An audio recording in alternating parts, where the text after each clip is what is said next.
She came for lunch. They came to silence her. But one whisper, "Don't let her talk too long," lit the match. At that table, she didn't just speak. She dismantled decades of control. One sentence changed the will. One speech shattered the family legacy. And the woman they tried to quiet? She's not done talking. The invitation to lunch word count, 1290. My son's wife, Camille, sent the invitation by email. Not a call, not a note, not even a cheery voicemail with that high-pitched veneer of warmth she reserves for acquaintances. Just a crisp line. Family lunch this Sunday at 1 p.m., dress smart, RSVP. No pleasantries, no inquiry into my health. Just another performance for appearance's sake. Still, I replied with a simple, yes. Not because I was eager, but because showing up has always been my way of surviving in a family that only remembers I exist when protocol demands it. Eleanor Whitmore.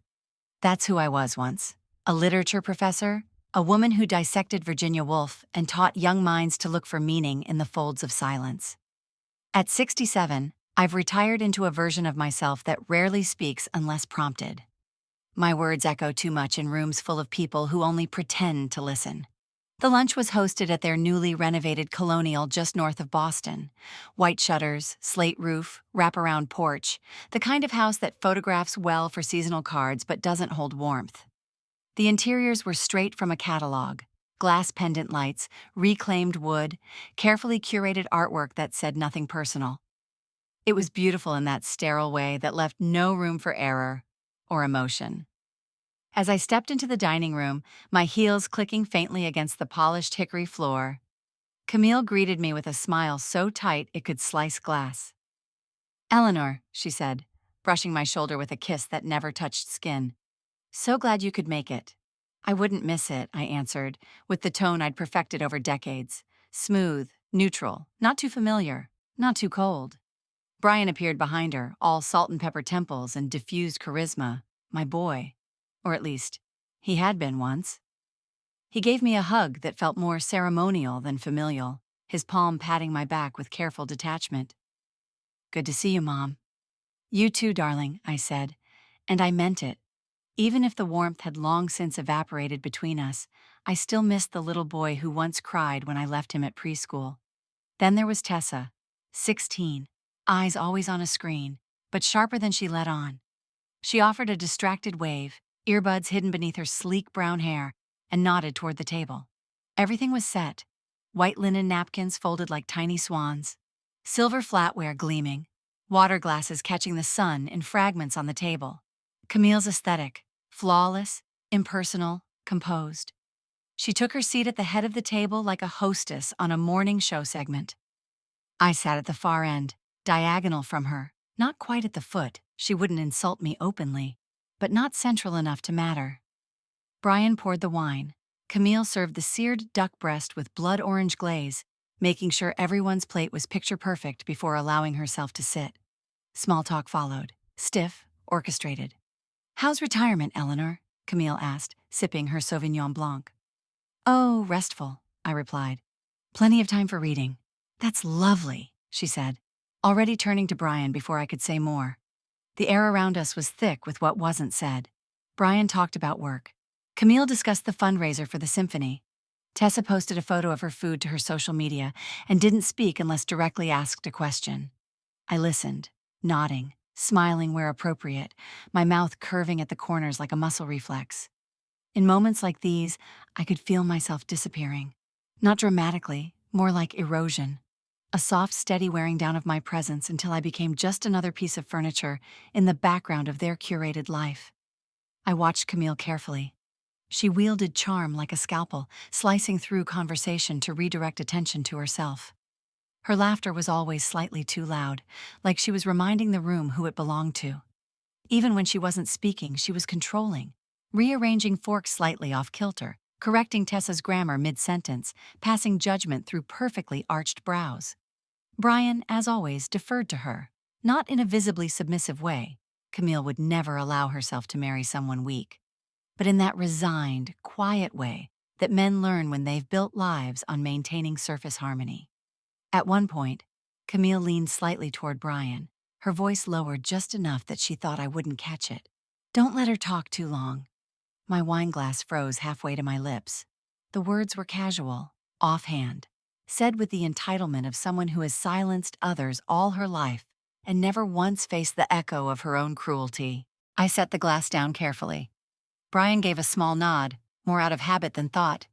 Camille smoothed her linen napkin and looked back toward me with that polished smile, the one that didn't reach her eyes. It was a performance. The entire meal was a stage, and I was expected to know my role, be the quiet matriarch, offer a vague compliment on the food, tell a harmless anecdote, and exit before becoming inconvenient. But I wasn't the woman they thought I was anymore. I studied Tessa from across the table. Her eyes flicked to me briefly, and in that split second, I saw something unexpected. Curiosity, maybe even concern. She was paying attention, more than she let on. I took in the room again. The polished surfaces, the curated floral arrangements, the crystal glasses catching sunlight like prisms. The symmetry was perfect. It always was in Camille's world. But I knew something they didn't. Underneath all that perfection was rot. Years of control. Generations of silence passed down like heirlooms.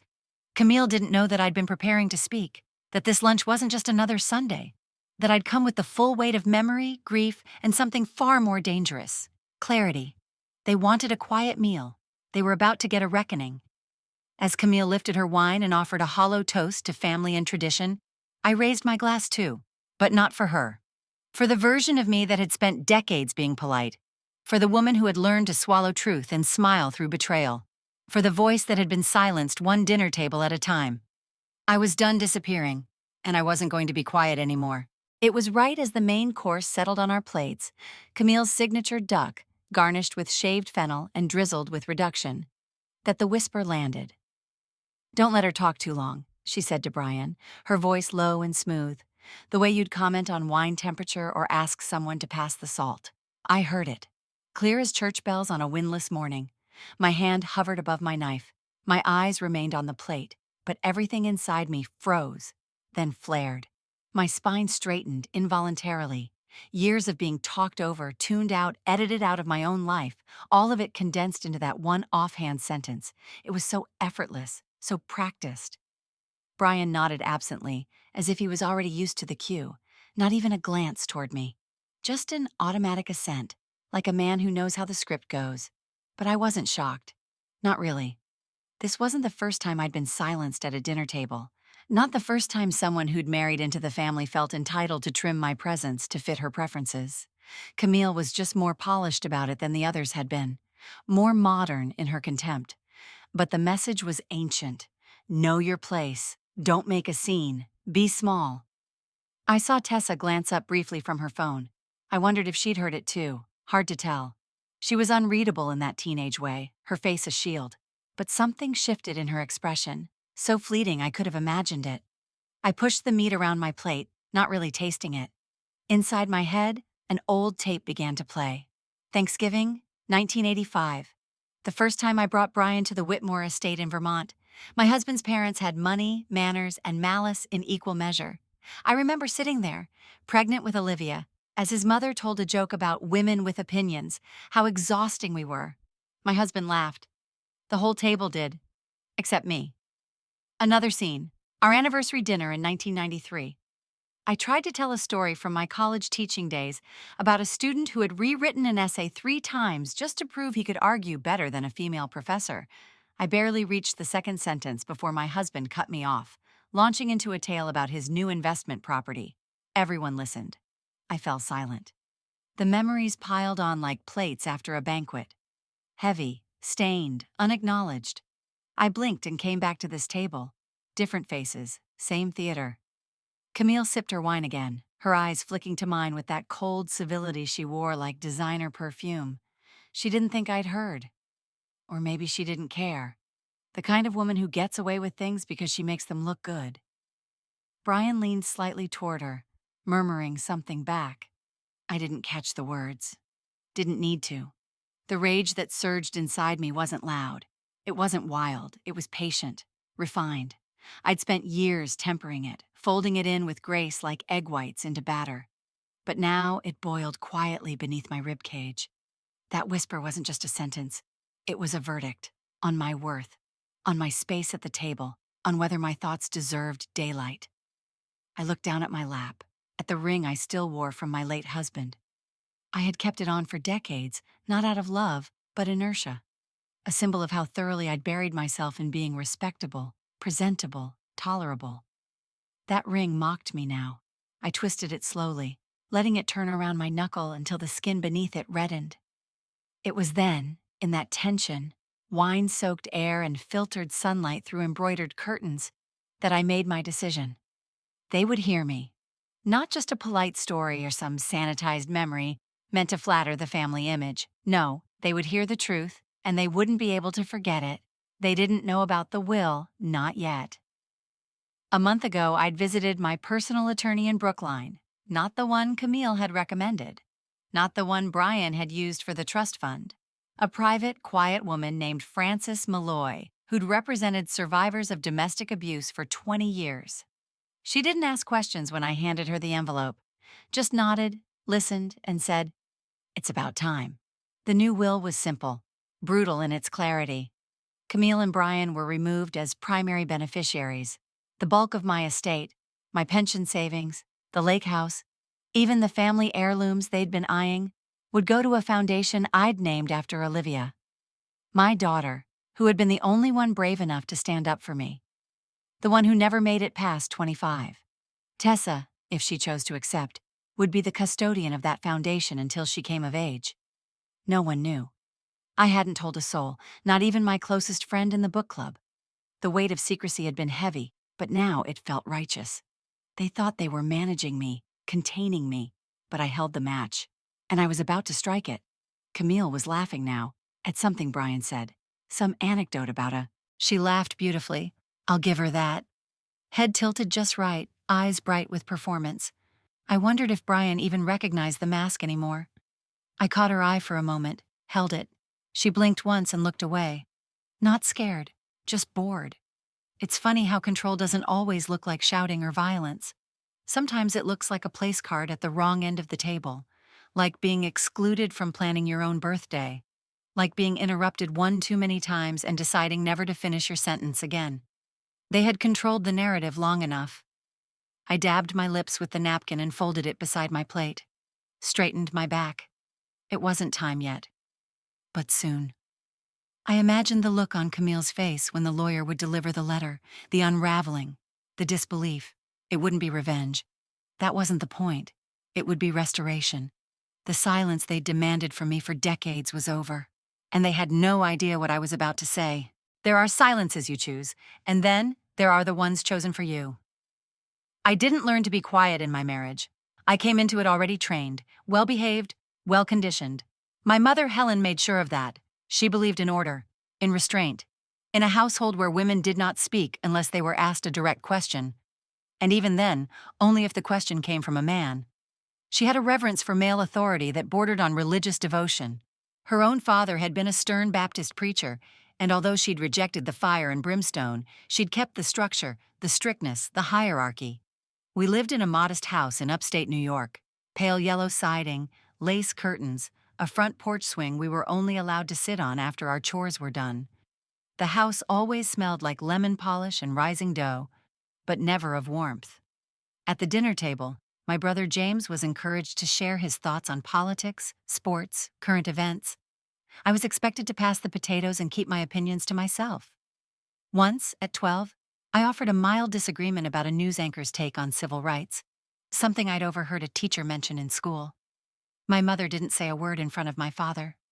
She waited until he left for the den, then turned to me, her face tight.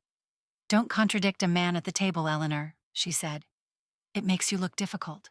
She didn't raise her voice. Helen never yelled.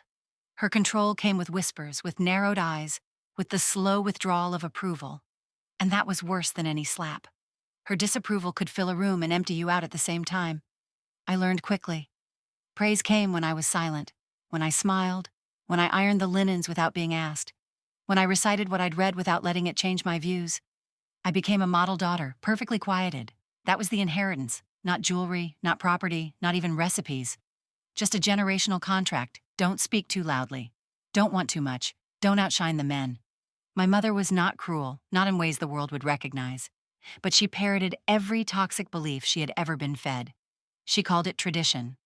I called it slow erasure. And when I met Robert Whitmore at college, I mistook his silence for depth. I mistook his certainty for strength. He was handsome, ambitious, from a family with connections. He listened to me during our courtship, or at least, he let me speak. I believed that was enough. We married 6 months after graduation. I didn't even notice the way my voice began to fade until it was gone. Robert didn't shout. He didn't hit. That would have made it simpler, more visible. He dismissed. He undermined. He made jokes that wrapped cruelty in charm. When I got my first teaching position, he said, "Well, it's good for a woman to keep busy." When I published my first academic essay, he never read it. When I brought up feminist theory at a dinner party, he laughed and said, "Eleanor gets a little carried away when she reads too much." I apologized. Every time. I apologized when I took up too much space. When I challenged him. When I wanted more. I became a quieter version of myself. I wore cardigans in neutral tones. I read my books under blankets and nodded in conversations I should have disrupted. The house we built together was just like my childhood home. Ordered, dignified, emotionally barren. My daughter Olivia was the only interruption to the quiet. She asked questions. She pushed back. She called out her father's condescension and Camille's polished cruelty when she saw it. Even as a teenager. Robert tried to quash it. I tried to protect her. Neither of us succeeded. Her fire burned too hot to contain. But the world doesn't favor girls who talk back. Olivia's absence still throbs. Her death wasn't anyone's fault, at least not in the legal sense. But I've often wondered if the emotional weather she was raised in, stormy in some places, icy in others, made it harder for her to stay.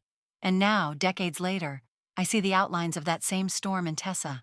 The way she watches, the way she scrolls with one hand and listens with the other, the way she stays quiet, not because she has nothing to say, but because she's learned already that women who speak are often punished, ignored, or rewritten. It's not just me at that table. It's Helen, it's me, it's Olivia, it's Tessa. 4 women, one lineage bound by the same silencing hand, passed down like fine china. This isn't just my story, I murmured to myself, folding my napkin in my lap as Camille and Brian laughed about something I couldn't hear. It's hers, and hers before her.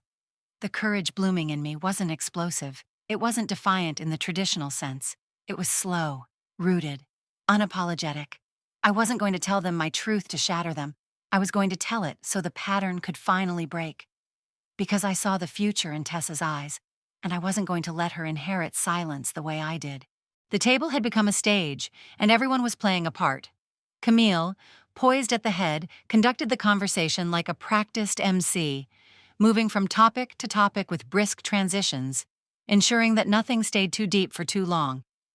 She spoke about the community arts gala, the board's decision on new acquisitions, how difficult it was to find a decent caterer these days. Her voice was smooth, her laughter sharp-edged but elegant. Brian sat to her left, head slightly bowed, nodding along, his utensils slicing methodically through his duck. He rarely looked up, rarely looked at me. Tessa lounged across from me, her thumb grazing her phone screen beneath the tablecloth. Her face wore the glaze of a teenager enduring adult conversation, but I could tell she was listening. She had her father's eyes, watchful even when quiet, and Olivia's stillness when things got tense. I watched them all for a long moment, my fork untouched beside my napkin. I could feel my pulse in my fingertips, not from fear but clarity, the kind that comes when you realize the only thing left to lose is the illusion of peace. So I leaned forward slightly. Not a grand gesture, just enough to signal intent. "I want to say something," I began, my voice calm but firm, like I was announcing an intermission. Camille didn't even look at me. Brian blinked once, shoulders tensing. "Oh, Eleanor," Camille cut in smoothly, flashing a tight smile. "Why don't we wait until dessert for family stories? The lemon tart will pair better with nostalgia." She sipped her wine, eyes already shifting back to Brian as if I'd been dismissed. But I didn't stop. "I've waited long enough," I said. That got their attention. Camille's smile stiffened, eyes narrowing just a fraction.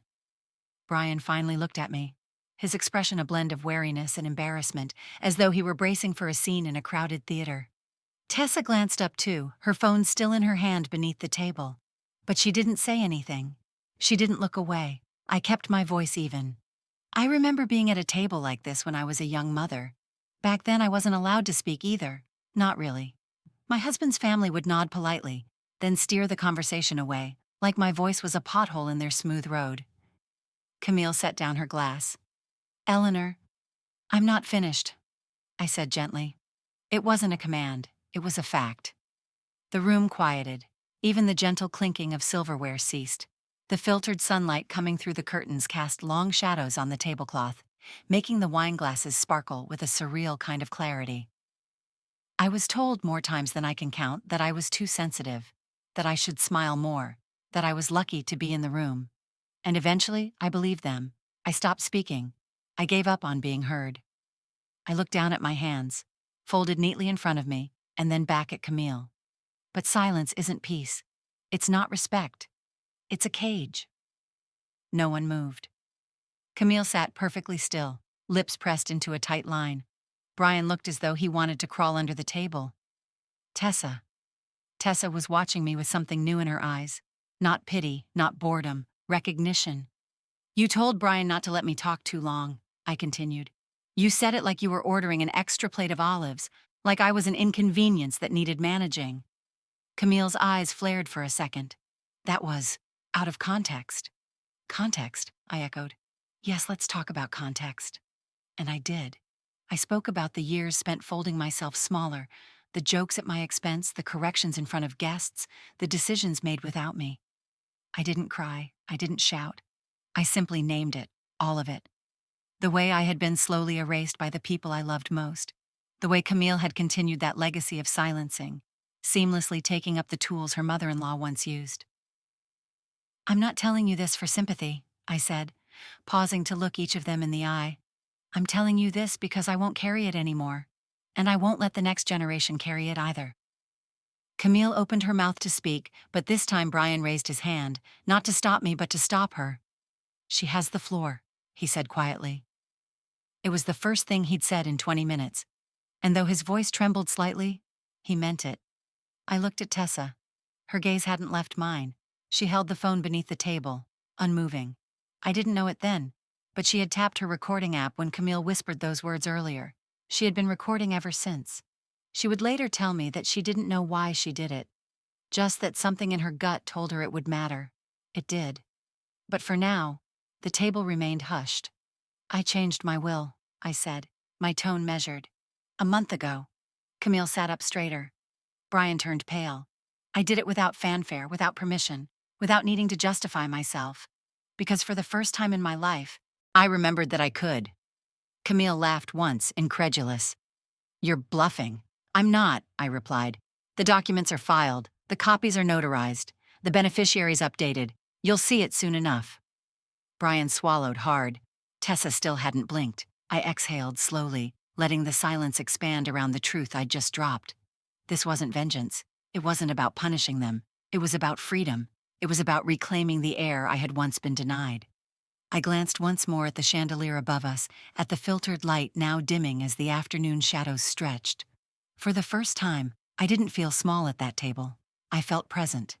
Camille didn't speak again for the rest of lunch, but I did, and Tessa recorded every word.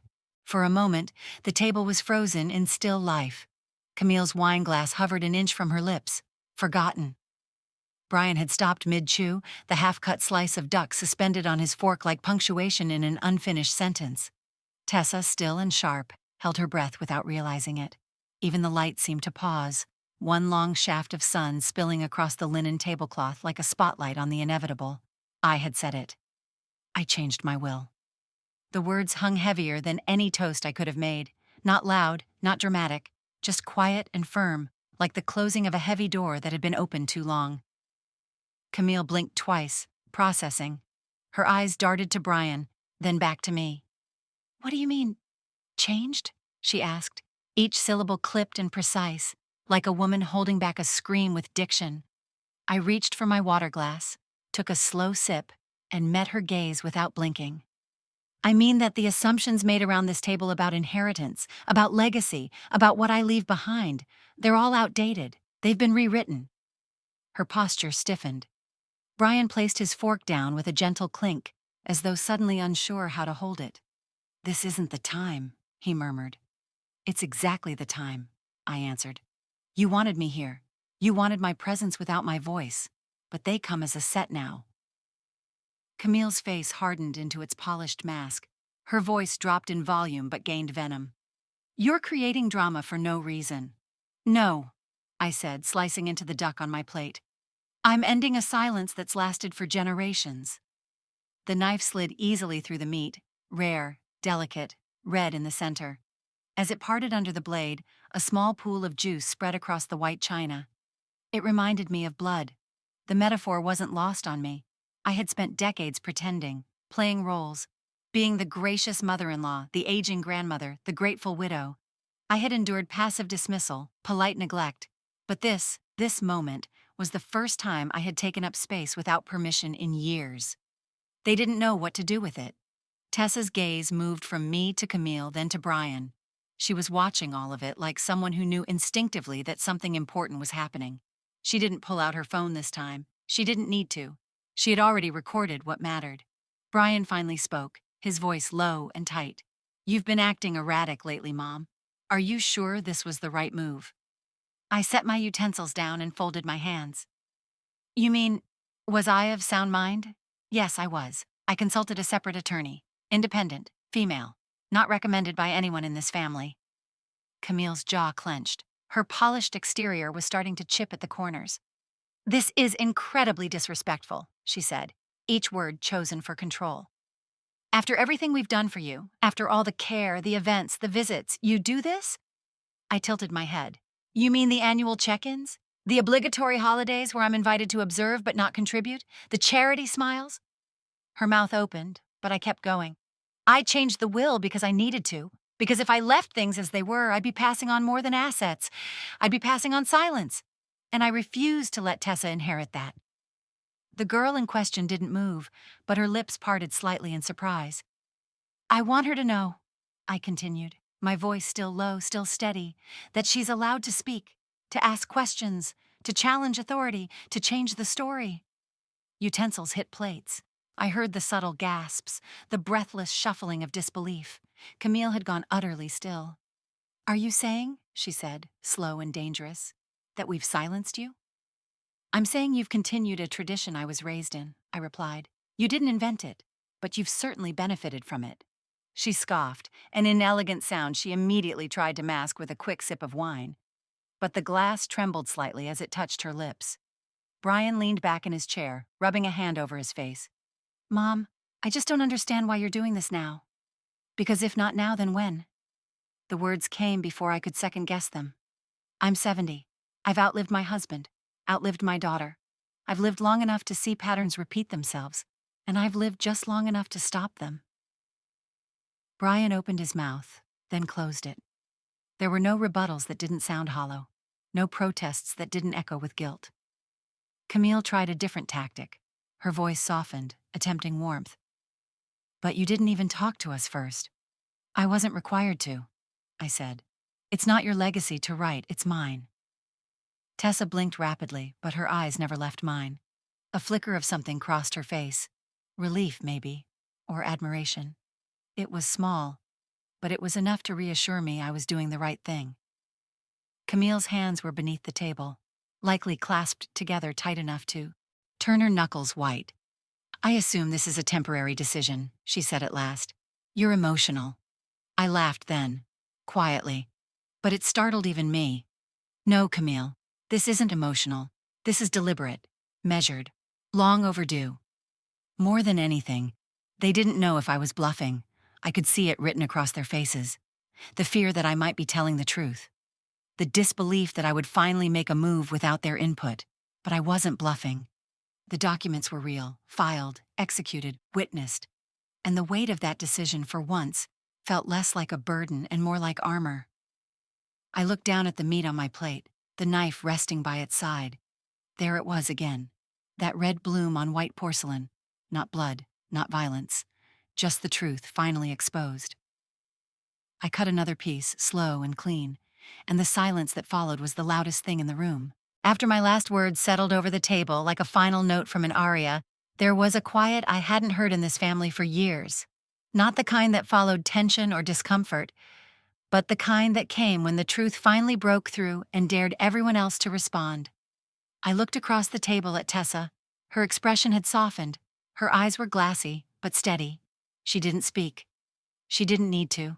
She mouthed two words: "Thank you." And in that instant I saw her mother, Olivia, my girl, my bright, brilliant storm, the only person who had ever stood beside me without question, without calculation. She had her father's height and my fierce eyes.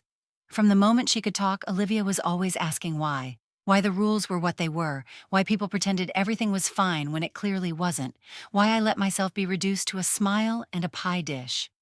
She was 13 the first time she stood between me and Robert. He'd come home from a failed pitch meeting, slamming doors, muttering under his breath, his pride wounded and hungry for something to consume. Dinner was cold, the table not yet set. I hadn't moved fast enough. As usual, he didn't shout, not in ways that made the neighbors suspicious. But his words were knives. I'd tried to explain that I was grading papers, that I lost track of time. "Excuses," he hissed. "You're lazy. You want to be a professor so you can sit around reading poetry and let me carry the damn house." I'd backed into the corner of the kitchen, clutching a dish rag like a shield. I didn't cry, not then. Crying was for after, always after. Then Olivia appeared, tiny, barefoot, angry. "Leave her alone," she said. He turned on her like a man swatting at a fly. "Go to your room." She didn't move. I said, "Go." And then she said something I'll never forget. "You don't talk to my mother like that." He didn't hit her, not that day. But the venom in his eyes was the same. Later, after he stormed out and the house settled into its uneasy quiet, we sat on the floor of her room. She wrapped her little arms around me, like she was the one who had to protect me. "You're strong, Mama," she whispered. "You just forgot." Years passed. The fights got quieter, more insidious. Olivia never stopped standing up for me, even when I couldn't return the favor the way I should have. And then she was gone, taken by an accident that had no villain to blame, no one to confront. Just an empty space that never stopped echoing. I carried that space with me for years. And now, watching Tessa, I saw that fire again. Not as bright, not as reckless, but there. I gave birth to strength, I thought, as I studied her face, even if I never got to see it fully grown. Camille cleared her throat then, shattering the silence. "I think we're forgetting something important here," she said, her voice tight. "You may have rewritten your will, Eleanor, but that doesn't mean it will hold. There are legal frameworks, obligations. You can't just upend everything because of some personal grievance." The attempt at control was still there, but it was thinner now, worn. I turned toward her slowly. "I haven't forgotten anything, Camille," I said, "least of all your situation at work." Her face went blank. I let the implication linger. I didn't have to say the words aloud. I'd read the article 3 weeks earlier, buried deep in a financial newsletter. A pending internal investigation at Hawthorne and Locke, Camille's firm, surrounding insider recommendations tied to her department. No names released yet, no charges filed, just speculation. But I'd recognized enough in the wording, in the timeline, to know she was already tangled in something delicate. I didn't know the extent. I didn't need to. I just needed her to know I knew. Her mouth opened slightly, then closed. Brian looked at her, confused. "What's she talking about?" Camille waved a hand. "Nothing. Irrelevant gossip." But her neck flushed pink, betraying her. "I'm sure your firm would love for the details to remain private," I continued. "Especially with so many eyes on their partnerships. Scandal makes trust so difficult to maintain in your field." Camille stared at me now, full on, not blinking. This wasn't a threat. I wasn't interested in vengeance, but I had learned to recognize the moment someone realizes they've lost control. She had built an identity out of dominance, of knowing more, saying less, curating appearances. And for the first time, she was on the wrong end of a conversation she couldn't manipulate. Brian looked between us, clearly unsettled. "What the hell is going on?" "I'm speaking," I said simply. And for once he didn't stop me. Tessa broke the stillness with a quiet, composed question. What happens now? It was the most honest thing anyone had said all day.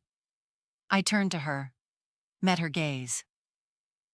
Now, I said, we decide who we want to be when no one is looking. We stop pretending the silence was harmless. We stop handing it down like an inheritance. She nodded once, and I knew she understood.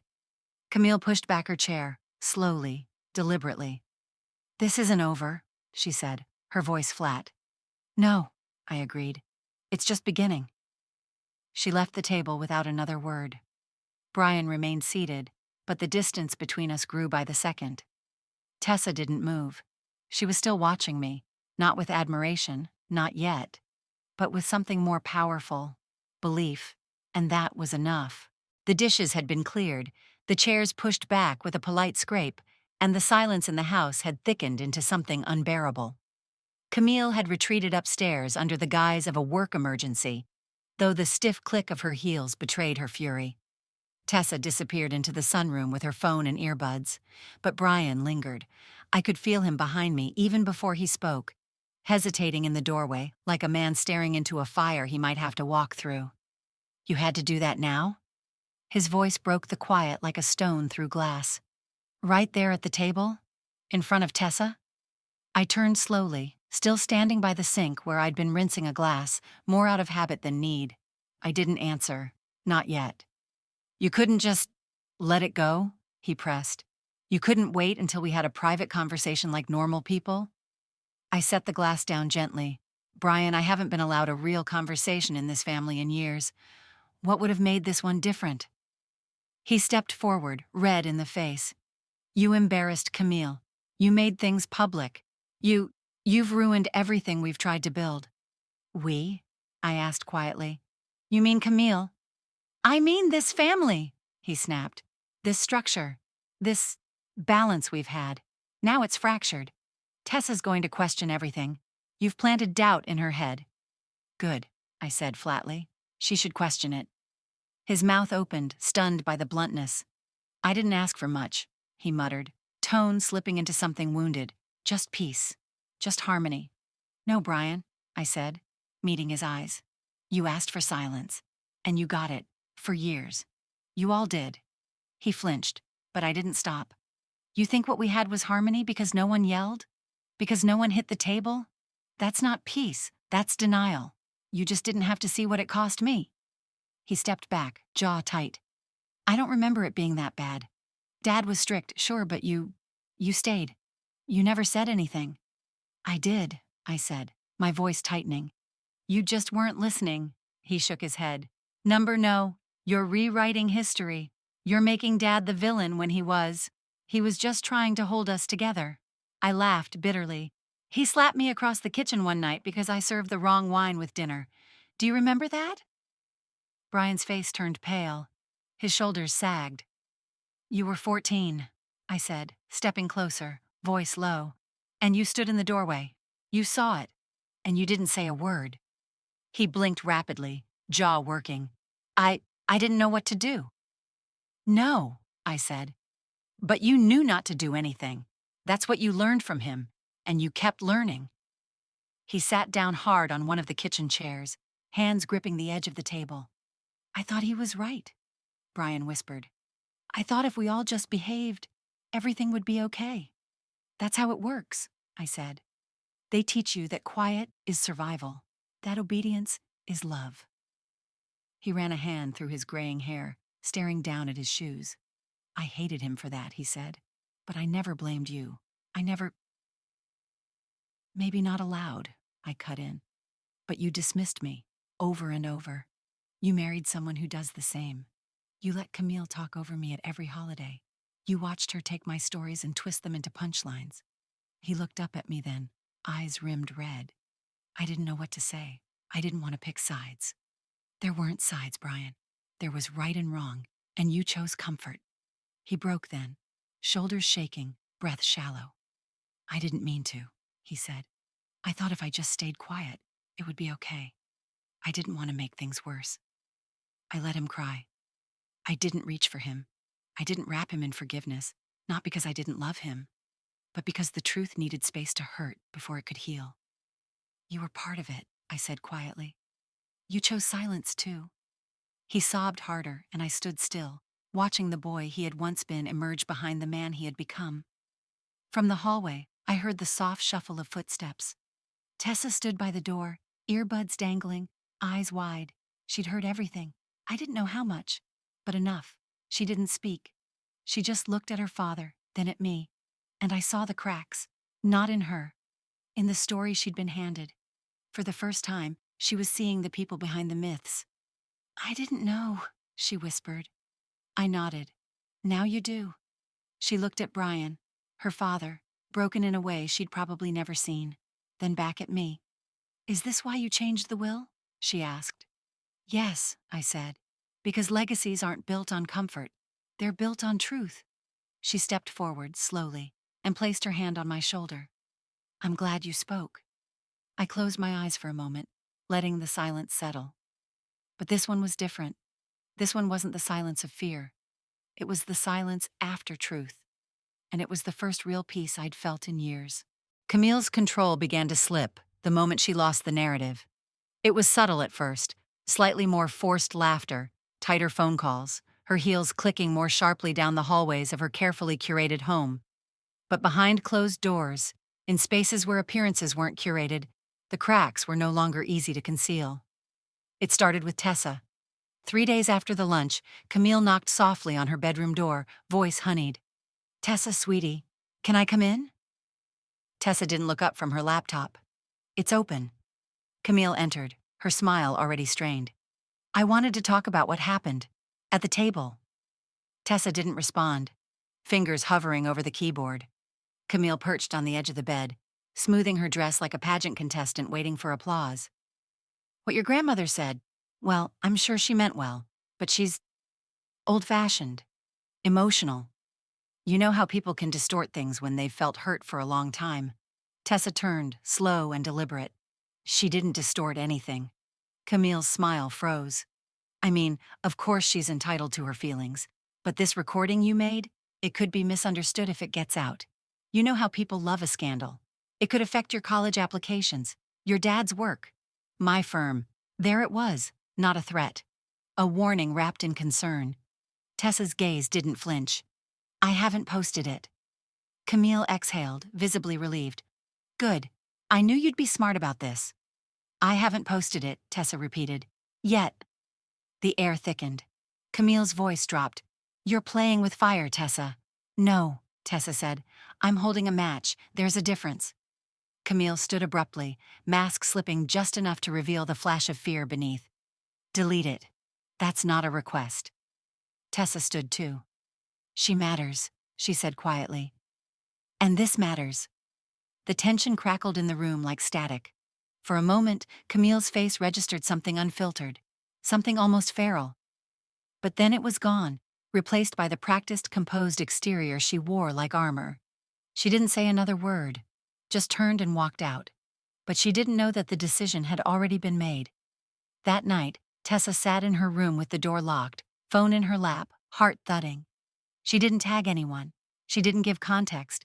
She just uploaded a 90-second audio clip to a private burner account with the caption, "When silence is the family heirloom, someone has to speak first." The clip featured Camille's whisper, "Don't let her talk too long." Then Eleanor's voice, calm, measured, painfully honest. "I've waited long enough. I'm done disappearing." The post was shared over 6,000 times in 2 days. People didn't know who Eleanor was, but they knew what she meant. Hashtags popped up. She spoke anyway, break the inheritance, the quiet matriarch. And in the middle of it all, Camille was unraveling. At work, whispers began circulating. Someone had connected the dots. Someone always does. A junior associate recognized Camille's voice and leaked it internally. Suddenly, the woman who had spent years curating an image of pristine professionalism was being quietly removed from high-profile projects. The hallway lights in her office building, once soft and flattering, now cast long shadows as she passed. She had built her career on control, on knowing which strings to pull, when to smile, when to stay silent. But now, Control had slipped through her fingers like perfume, intangible, evaporated. And as the pressure mounted, so did her fragility. Eleanor, meanwhile, remained still in the center of the storm. She didn't post. She didn't comment. She didn't need to. Instead, she sat on the porch of her modest home, tea in hand, rereading an old favorite, Tilly Olsen's Silences. The irony wasn't lost on her. She thought about Camille more than she wanted to. Not with hate, with clarity. Camille hadn't invented cruelty. She had inherited it, too. Her mother, Marjorie Pearson, was a name Eleanor remembered from years ago. A woman obsessed with refinement. Tessa had once let slip that Marjorie made her daughter eat with a posture stick strapped to her back until she was 12. Appearances were sacred. Flaws were sins. Camille had grown up learning that performance was power. That image was everything. That strong women were only acceptable when they were also silent. Sometimes the abuser wears pearls in a power suit, Eleanor thought, sipping her tea. And sometimes she raises another one. She didn't excuse Camille's behavior, but she understood the lineage. Silence had many faces. A week after the clip went viral, Eleanor received an email from an unfamiliar name. Subject: interview request. Your story is resonating. It was from a journalist, Megan Rhodes, a writer for an independent feminist magazine with a sizable readership. The message was brief, professional, and gentle. Your words are being shared across generations of women who recognize themselves in your voice. We believe there's a book here, if you're willing to explore it, a memoir, a reckoning, a restoration. Would you be open to a conversation? Eleanor read it twice, then once more. She closed her laptop and sat very still. She thought about the generations before her. Helen, Marjorie, the silent women who gave birth and baked casseroles and were never asked how they felt. She thought about Olivia, who never got to grow old, about Tessa, who stood taller now, about the fire that had traveled through her family tree, burning different women in different ways. And she realized that her voice, once deemed too inconvenient for a dinner table, now had the chance to be heard on a larger stage. Maybe it wasn't too late. Maybe it never is. It didn't take long for the rest of the family to notice.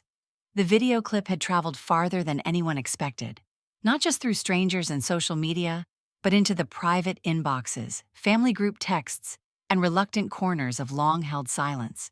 By the second week, the emails started to arrive. First came a terse message from Brian's cousin, Caroline. "What is all this about the will? I think we deserve some clarity." Then others followed. Questions masked as concern, accusations draped in civility, demands for context from people who hadn't called in years. What began as Camille's whispered directive had now turned into a wildfire, licking through the family tree, exposing rot, dead branches, and scorched roots. A cousin from Connecticut accused Eleanor of embarrassing the Whitmore name.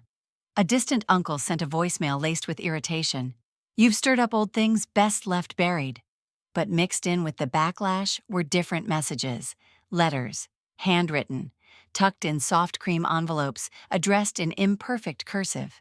They came from her nieces, from younger women in the family she barely knew, names she remembered from Christmas cards and distant weddings.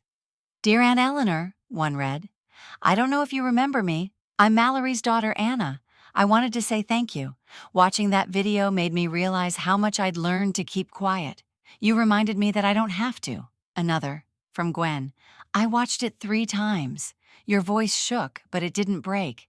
That gave me permission." One envelope contained a drawing, a child's sketch of an older woman with a crown and a book labeled simply, "Strong Grandma." There was no return address. Eleanor read them all slowly, carefully. She didn't respond, not yet. She let the words live beside her first, and slowly she began to feel it.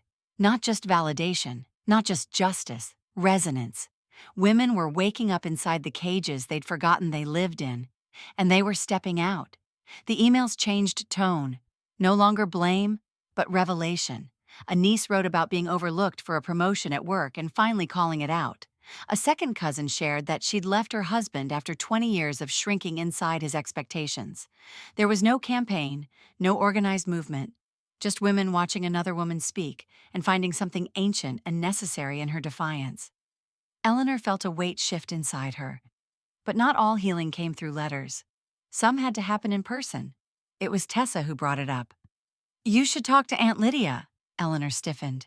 She hasn't spoken to me in 20 years. Maybe she's waiting for you to speak first, Tessa said gently. That night, Eleanor sat in her room, staring at an old photograph, the only one left of her and Lydia as teenagers. In it, they stood barefoot in the grass, arms slung over each other's shoulders. They looked alike in the way sisters often do, same eyes, different expressions. Lydia's smile had always been bolder. They had stopped speaking after Olivia's death. There had been words exchanged in a hospital waiting room, sharp and cold, impossible to take back. Lydia had accused Eleanor of letting her daughter live in a house full of pain. Eleanor had accused Lydia of abandoning her when she needed her most. Neither forgave the other. But now, after everything, Eleanor felt the distance as less like punishment and more like unfinished business. She drove 3 hours on a Tuesday morning, the letters still in her glove box, just in case the door was closed on her again. Lydia answered in an oversized sweatshirt, silver hair unbrushed and eyes rimmed red. She didn't speak at first, just stared. Then, "Took you long enough," Eleanor nodded. "I know." Lydia stepped aside. "Come in." The house was smaller than Eleanor remembered, cluttered with knitted throws, too many framed pictures, and the soft hum of an old television somewhere in the background. It smelled like sage and dust. They sat on opposite ends of a brown sofa, and for a while neither spoke. Then Lydia whispered, "I saw it, the clip." Eleanor looked down. "I didn't plan for it to go public." "I'm glad it did," Lydia said. "I think I needed to hear it more than I realized." They talked for hours, about Olivia, about their mother, about the different ways they had learned to disappear and the ways they were now learning to reappear. They didn't apologize. There were no tidy bows. But grief doesn't always need forgiveness. Sometimes it just needs acknowledgement. When Eleanor left, Lydia hugged her. No words, just a squeeze that said, "You're still mine." Back home, Eleanor looked at the family photo wall in her hallway. It had always been barren. One frame with a faded black and white wedding portrait, a school picture of Brian at 10, a sun-bleached shot of Olivia in middle school. That night, Eleanor took down the frame with the wedding photo. She replaced it with a new picture, one of her and Tessa from a recent afternoon, sitting side by side on the porch swing, laughing at something neither could remember. Next to it, she added the sketch from the anonymous envelope, "Strong Grandma." Then another, and another. Pictures of moments that felt real, not staged. Snapshots of women not smiling for the sake of others, but for themselves. The wall slowly filled, not with the perfect family Camille had curated in her home, but with truth, with survival, with reclamation. And as the last frame clicked into place, Eleanor stood back, arms crossed. It didn't erase the pain, or the resentment, or the silence, but it replaced them, one image at a time. The office was tucked inside a refurbished Victorian brownstone off Beacon Street. Quiet, tidy. The kind of place that didn't raise eyebrows, but never missed a detail. Eleanor sat in a high-backed leather chair across from Francis Malloy, her attorney. The final paperwork lay on the desk between them. Cream-colored, thick stock paper. Not dramatic, not loud, just final. Francis adjusted her glasses, skimming the documents again. "You're sure?" Eleanor nodded. "More sure than I've been about anything in years." Francis smiled, not with patronization, but understanding. She'd seen women like Eleanor before, ones who came in wearing politeness like armor and left having finally put it down. "You're not just changing a document," Francis said gently. "You're changing a history." Eleanor breathed in slowly. "That's the idea," she signed. With one stroke of ink, the legacy she'd once assumed was set in stone shifted. Brian and Camille were removed as primary beneficiaries. The house would be placed in a foundation's trust. Her pension and investment accounts, modest but meaningful, would seed a scholarship fund for women survivors of domestic, institutional, or generational silencing. It would be named after her daughter, the Olivia Whitmore Foundation for Resilient Voices. Tessa, at 17, would be the first trustee in training. Full legal authority would transfer to her at 25, with Francis overseeing the transition.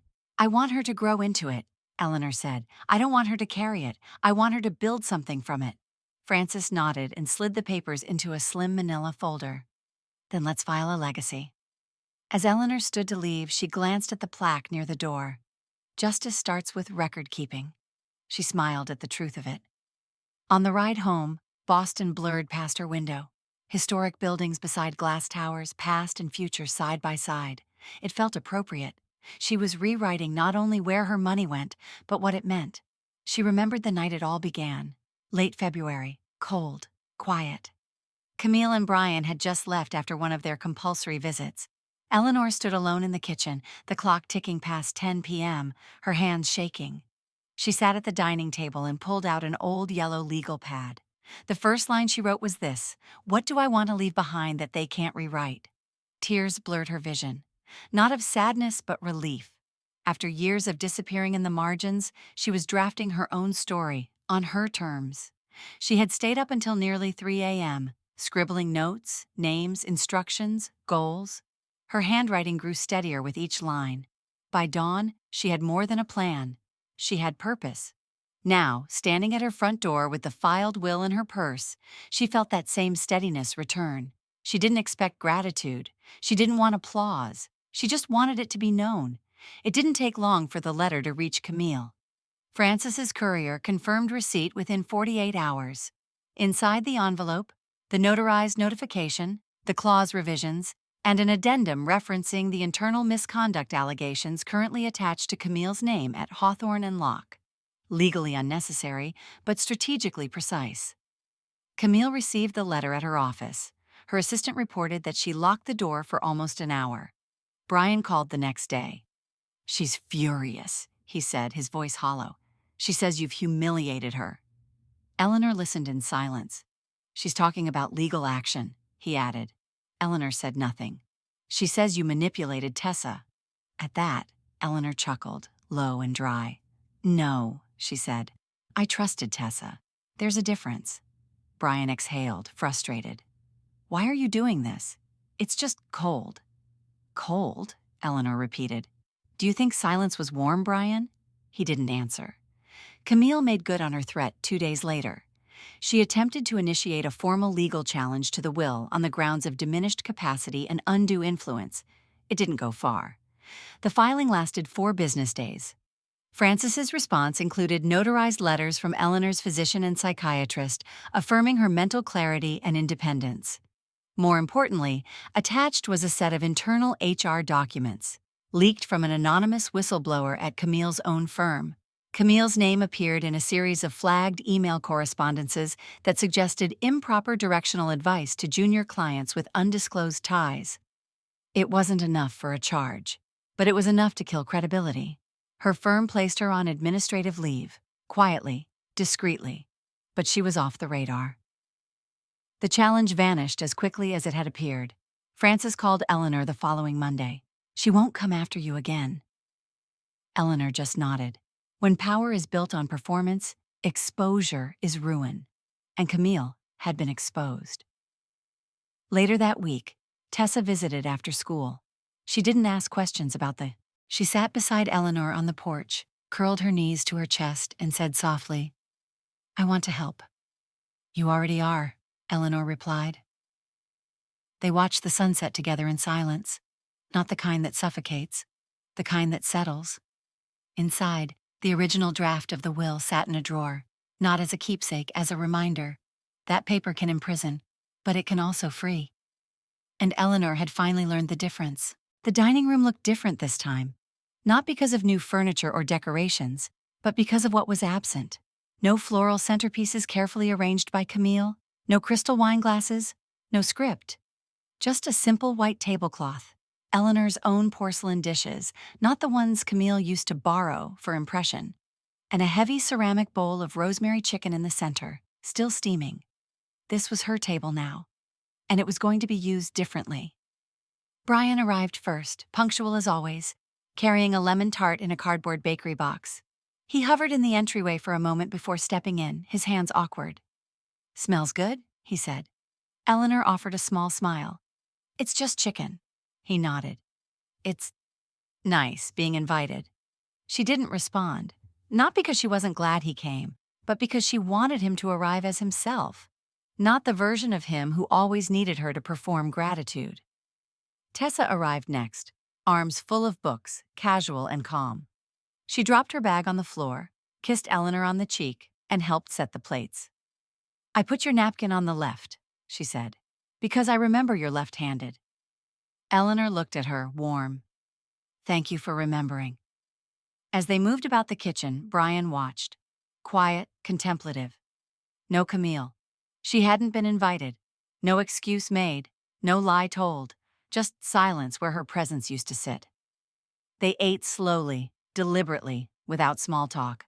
The clatter of utensils was minimal. No one filled the space with filler words. It was the first meal in years where silence wasn't something to survive. It was something to share. Midway through the meal, Brian cleared his throat, twice, then set his fork down. "I don't really know how to say this," he began, eyes down, "so I'm just going to say it badly and hope that's okay." Eleanor watched him carefully. "I didn't protect you," he said. "I didn't believe you when I should have. I repeated things I shouldn't have. I stood behind Camille because it was easier than confronting anything real." He looked up, his eyes wet. "And I'm sorry." There was no music, no sweeping cinematic moment, just a man, finally unarmed, finally ready to see. Eleanor nodded once. "Thank you," she said. Then she reached for him. The hug was short. He stiffened at first, then softened. It wasn't perfect. It wasn't full, but it was real, and that was enough. After they'd cleared the plates, Tessa remained at the table, her fingers tracing the rim of her glass of water. "I wanted to tell you both something," she said. Brian sat back down, brows raised. "I've been thinking about college," she continued. "And I know I used to talk about environmental science, and that's still important to me, but—" She paused. Eleanor gave her the space to find it. "I've decided to apply to law school after undergrad. I want to study family law, specifically abuse cases, and guardianship, and wills, all of it." Brian blinked. "That's... wow." Eleanor smiled, something between proud and solemn. "What changed your mind?" he asked. Tessa didn't hesitate. "I watched someone fix something no one else would even name." She didn't say Eleanor's name. She didn't have to. Eleanor reached across the table and gently placed her hand over Tessa's. "You'll do good work," she said softly. The room was warm, not from heat, from truth. And for once it stayed that way. After dessert, store-bought but sincere, Brian helped wash the dishes. Tessa dried. No one rushed to leave. No one glanced at a clock. There were no sideways comments, no forced niceties, just people sitting in the mess and the meaning of what they'd created and what they were beginning to build again. The table wasn't perfect. A fork was missing. One plate had a crack. The napkins didn't match, but it was real. And it held them. As Brian packed up leftovers and Tessa sorted through a stack of pamphlets on local internships, Eleanor looked around and took in the scene. This table had once been a place of performance, of silence, of hierarchy, but not today. Today, it was honest. Today, it was new. And this time, it belonged to her. "I used to believe silence was safety, that if I stayed small, invisible, agreeable, I could avoid pain, avoid rejection, avoid being too much. But silence was never safety. It was erasure. And erasure is just another form of dying, one quiet concession at a time. I've lived most of my life between the lines of other people's expectations. A dutiful daughter, a decent wife, a mother who made sure no one had to hear the sound of her disappointment. I played the part so well that eventually I forgot I was acting, until I didn't. Until one whisper broke the spell. Don't let her talk too long. Funny how a sentence can undo a lifetime of obedience. I didn't expect that moment to change anything. I certainly didn't expect it to ripple through the foundation of our family, to explode beyond the walls of our dining room, to become a conversation in homes I'd never seen. But it did. And now, I am someone I never thought I'd be. The subject of a book deal. I didn't seek it out. It found me. After Tessa's post went viral and Camille's downfall became quiet corporate knowledge, a journalist named Megan Rhodes reached out. She said she'd seen my story in pieces, in the post, in the audio clip, in the wave of online conversations it sparked, and that she thought there was more to tell. Not for clicks, for context. She asked if I would consider writing it. I hesitated. I wasn't a memoirist. I was a woman who kept secrets. But she said something that stayed with me. Sometimes a story doesn't need to be literary. It needs to be liberating. So, I wrote. Late at night, early in the morning, with tea cooling beside my notepad and Tessa's encouragement in my inbox. I wrote the dinner table scenes, the buried trauma, the flashbacks that still made my hands tremble. I wrote about Olivia, about my mother, about my husband's cold hands and Camille's practiced cruelty, about Brian's grief and my own fragile forgiveness. I didn't write them as villains. I wrote them as participants in a tradition I was born into and finally strong enough to interrupt. The publishers liked it. They wanted it raw. They wanted it unedited. They wanted it real. They called it bold, unflinching. I called it overdue. The title came to me one night while folding laundry, The Woman Who Spoke Too Long. I smiled when I wrote it down, because that's what they thought I'd done, taken up too much time, said too much truth, made them uncomfortable. But the truth is, I hadn't said enough yet. A month after the manuscript was accepted, I did my first public reading. It wasn't at a bookstore or a press event. It was at a shelter. Small room, laminated floor, coffee machine in the corner hissing like a tired animal. The women there didn't clap for effect. They listened, quiet, unmoving. When I finished a passage about the slap in the kitchen, the one Brian had witnessed and buried, a woman in the second row wiped her face and whispered, "Same." I looked around the room. Dozens of women, most younger than me, some older, none surprised. When I read about Olivia, another woman nodded the entire time, lips pressed shut. When I finished, a teenager came up to me and said, "I didn't know you were allowed to change your will because of how people made you feel." I smiled. "You're allowed to change anything," I told her. "That's the whole point." I visited 4 more shelters that month, read in quiet rooms, laughed with women who hadn't heard their own voices in months, hugged women who trembled like they were still waiting for permission to feel anything at all. One woman, Paula, gave me a card. It said only this: "You reminded me that silence doesn't protect us. It betrays us." At home, Tessa kept me grounded. She kept her grades up, her focus forward. Her applications to undergrad went out. Pre-law was the goal. Her essays told the truth about lineage, power, and the danger of inherited obedience. Brian visited again, less often, but with more purpose. He'd started therapy. He no longer asked me to excuse him. He asked me to know him. We were learning each other again, without Camille in the middle. She hadn't contacted me since the filing was dropped. Last I heard, she had moved to Chicago. I didn't feel satisfied. I felt still. One morning in early spring, I walked to the park near my home. No cane, no companion, just me and my story. Birds fluttered through the trees like punctuation. Children ran across grass, not yet green. A saxophonist near the fountain played a tune too slow for the joggers, too mournful for background noise. I sat on a bench near the water. A mother pushed a stroller past me. An older couple held hands beside a pair of sun-creased paperbacks. And for once, I didn't think about how I looked. I didn't wonder if I was in the way. I didn't prepare a gracious excuse to offer a stranger. I just breathed. I thought about my mother's voice, about the way she used to say, "Don't make a scene," about how long it had taken me to— It wasn't strength, it was surrender. And I wasn't surrendering anymore. The book would be out in 6 months. The first copies were already in print. Megan had sent me a preview. The cover crisp, the pages thick, my name bold on the jacket. She asked if I wanted to write a dedication. I did. It read, "For every woman who was told to stay quiet.